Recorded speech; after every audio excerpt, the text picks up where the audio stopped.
The topic of today's session is law, rules, regulations to establish business and international trade for economic development.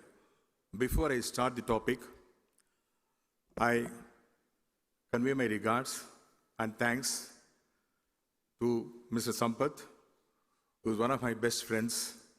We have got a long association spanning over 4 decades. And my godfather, Mr. G. Viswanathan, chairman of the Vellore Institute of Technology, and the other dignitaries present before, ladies and gentlemen. See, the law is always an interesting subject if you learn the rudiments of it. When you want to establish a business or trade in a domestic country, it is easy because you are governed by the laws of the state. But when I want to establish a business or international trade in a foreign country, what do? What are the international laws governing the field? These are the questions that always beset our mind when we want to be more entrepreneurial and expand our wings to the various parts of the world. As Tamilians, we always know, our forefathers have said, Thiraigadalodiyam, Diraviyam Thedu. Therefore, we have been going to various countries of the world. Now, I am going to confine myself to the legal aspects. If you look at history, there were 3 world countries. Originally, economically speaking, the first world countries consisted of the developed countries like the America, USA, UK, Japan, and Germany. The second world countries consisted of the then USSR, that is Union of Soviet Socialist Republics, and the communist countries which acted as the satellite of those countries. And the third world countries are countries which were highly underdeveloped. In the 60s and 70s, India was considered to be one of the underdeveloped countries in the world. We were part of the third world countries. But in the 80s and 90s, the concept underwent a change. The policy of globalization has resulted in interplay of the capital resources, economic resources, production and supply of goods and services, which impacted the economies of various countries of the world. The effect of globalization was that one country is always dependent on the economic development of the other countries of the world. And the concept of developed countries, emerging economies, and the precariats came to be known. Instead of the first world countries, second world countries, and the third world countries. Say, for example, as our chairman said yesterday, India is now one of the fast emerging economies of the world, next only to USA, China, Japan, and Germany. Economists have identified 24 emerging economies in the world, which contributes to more than 50% of the world GDP and are growing at a rate of 66% above the global average.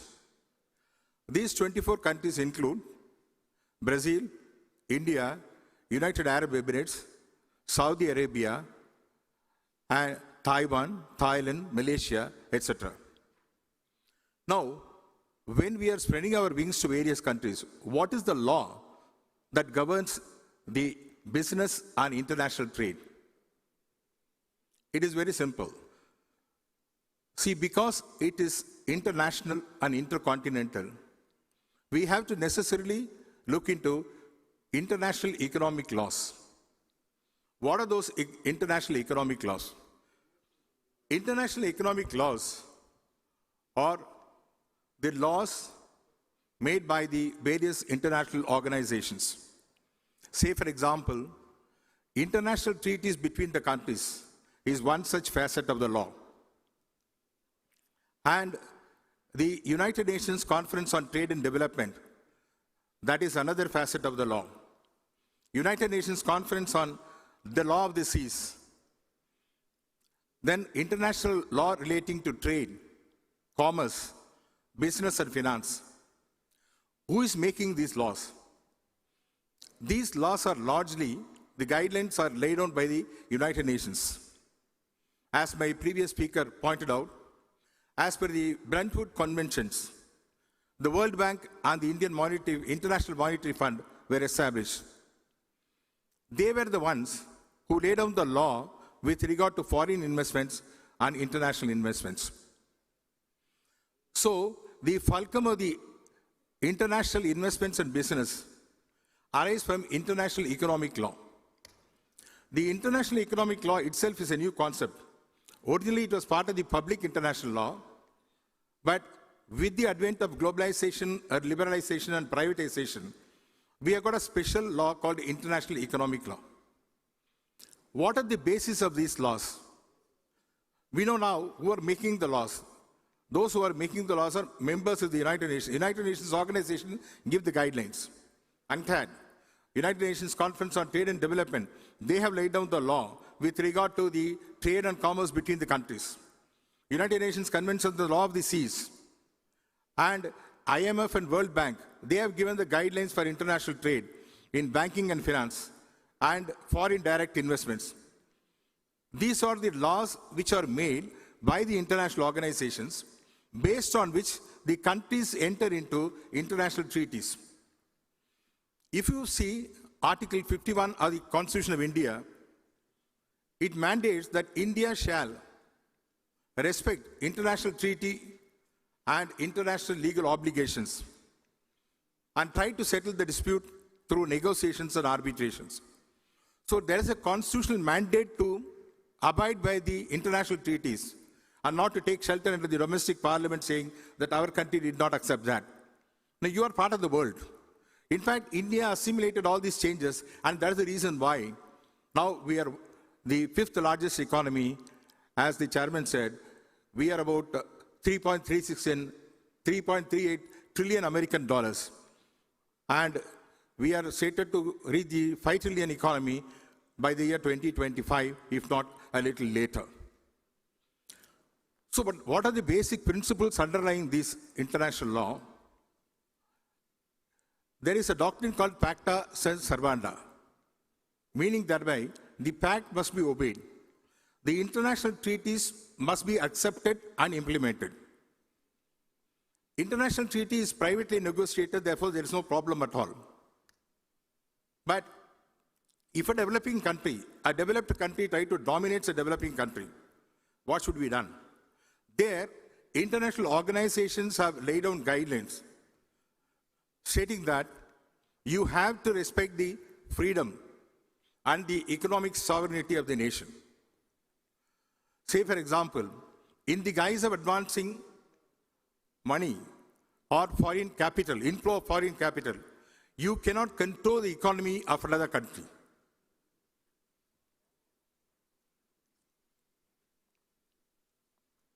So the basis of the principle of international economic law is Pacta sunt servanda, that is the international treaty obligations must be obeyed, is number one.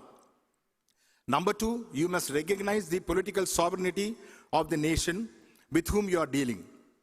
Number three, the economic sovereignty should not be impeded by, in the guise of aiding them in international trade or in the inflow of foreign capital or in the guise of foreign direct investment. Thereafter, they say equality should be maintained. The bargain should not be unequal. It should not be onerous or one-sided. Further, the international law should have concern for environmental and ecology. In the guise of international trade and exploitation of natural resources or minerals, you cannot spoil the environmental. The theory of sustainable development, which is a synchronization between economic development and attuned to the law of nature. When a country is progressing towards economically, naturally some parts of the land or some part of the agricultural lands are taken over.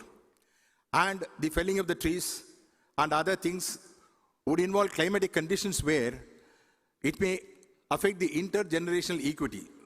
We should not leave it to our posterity a worse nation than what we have inherited. Therefore, in the guise of economic development, don't spoil the environmental clarity or environmental atmosphere. Therefore, environmental law is also a focus.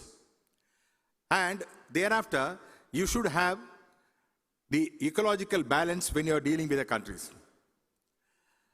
As we have seen, as far as India is concerned, it has abide by whatever international conventions are there and treaties are there. And it has never exploited the situation.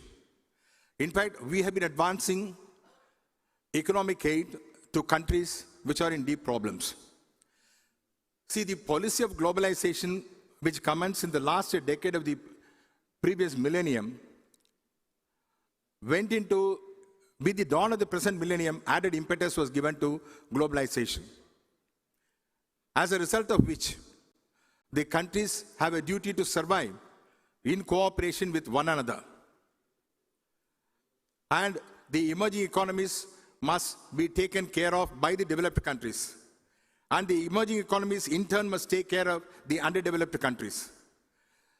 These are the considerations on which the international law is based. Say, for example, there is a convention called the Political Sovereignty over Natural Resources, a convention. So every country has got a right and sovereignty over its natural resources, and there cannot be a foreign trade or agreement to exploit the natural resources of one country by the other country.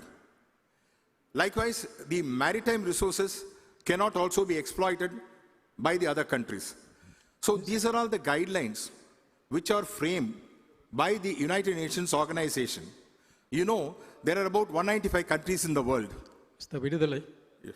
could I request you to summarize in 1 minute so that we are all on time to finish our respective pieces, if you don't mind? Beg your pardon?